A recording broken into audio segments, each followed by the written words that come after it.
Yeah, this story is definitely just very hard to swallow. It's very unique in the fact that you had two young lives lost.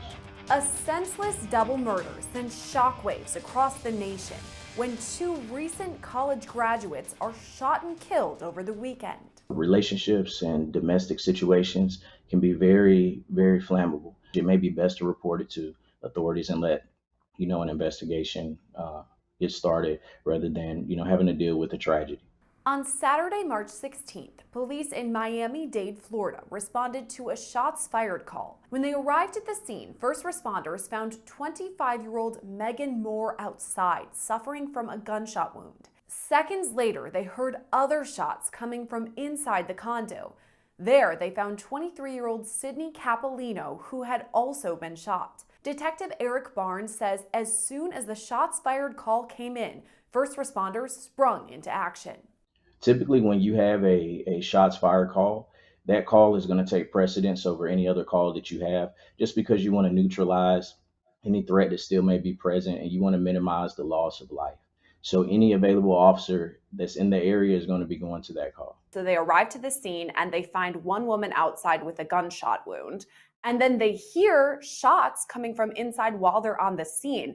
Is that out of the ordinary that that would still happen as officers are first arriving? Yes, typically on homicide investigations, when you arrive at the scene, your victim is either transported to the hospital or they're deceased on the scene. Very rarely is there a situation where shots are still being fired. And so that's the kind of the number one rule of arriving at a crime scene. Make sure the scene is safe. Because of that cardinal rule, Barnes says first responders likely ran past Moore after she'd been shot and straight into the condo. As soon as the officers arrive at the scene, their first priority is to make sure that it's safe. You also want to, it's a very hard thing to do because as a human being, you see someone suffering and she may possibly still be alive.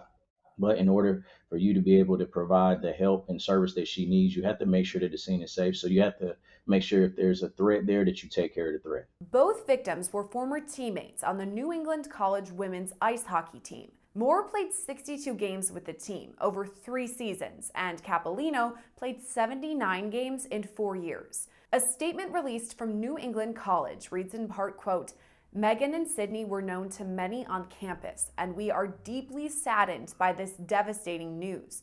We are keeping Sidney and Meghan's families and friends in our thoughts and prayers at this difficult time. Moore graduated from the school in 2021, and Capolino graduated the following year. After that, the friends moved from New Hampshire to Florida. According to police, 40-year-old Louise Napoles shot and killed both women. Moore's parents told local news outlets their daughter was just acquaintances with Napoles, but police report the pair were in a relationship at the time of the shooting. Is it possible that the large age difference between one of the victims and the shooter played a role in this crime? Yes, that's very possible. When you have two people going through life at different stages of life, it can always lead to problems within a relationship. And so someone that's, about 20 years older than another one could be a indicator of, maybe differences of opinion, and it could contribute to a situation like this. Barnes says it's also possible infidelity or jealousy contributed to the crime, but it's still too early to tell. It's one of those things that you don't really know until you take a look into the phones. And the text message and instant message, that's going to be the closest thing the investigator is going to get to interviewing the witness themselves. Sometimes families aren't privy to what's going on inside someone's personal life, so those phones are going to be huge. While officials have determined Napoles was the shooter, Barnes says investigators must still do their due diligence to make sure no one else was involved. So in this line of work, you never assume anything. You want to make sure that you cover your bases. Although your crime scene may indicate there was one suspect in the investigation, you always want to leave everything open and be open minded and just work with the facts. So you still have to make sure that, is there some unknown or some blind spot in your investigation? How would investigators find out that information, whether it was isolated to these three or if there are other people who could, again, be involved? The way you approach all crime scenes is going to be pretty much uniform. You want to collect as much evidence as possible, starting with like any video or surveillance footage that may be present. You want to talk to every witness that you can. So you start a massive canvas, just knocking on doors, speaking with anyone and everyone who may have seen or heard something. And then at that point, you start to reach out to victims' families, figure out what was going on in their lives. And once you've collected all this stuff, you look at the physical evidence at your crime scene. And then at that point, you'll be able to put together a pretty good picture of what's going on. Barnes says it's also possible there were red flags leading up to the double murder. It's one of those things that you just never really know how situations are going to turn out. Uh, the best recommendation that I can make is to stay present in the lives of the people that you care about.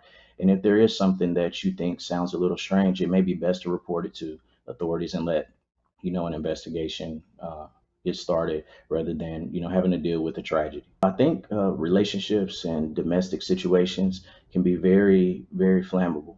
If someone is having a hard time letting go, or someone's a little too clingy or controlling, those situations are always red flags, and it could be, signs that there's, danger, at the breakup. But so far, we're still unclear what exactly led up to the shootings. How would they determine what a motive might have been in this case?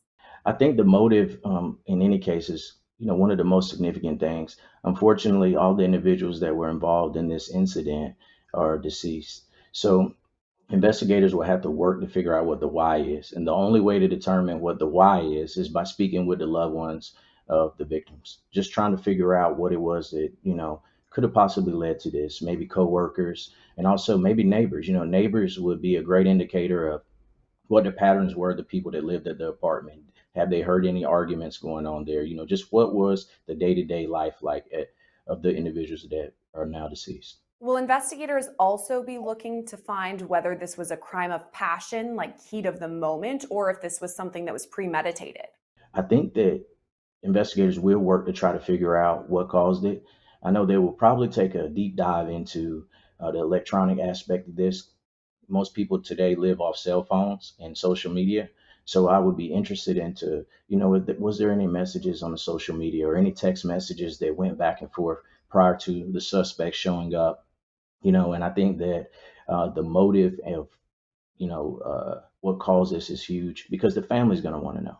Authorities say Napoles shot and killed himself after shooting both Moore and Capolino.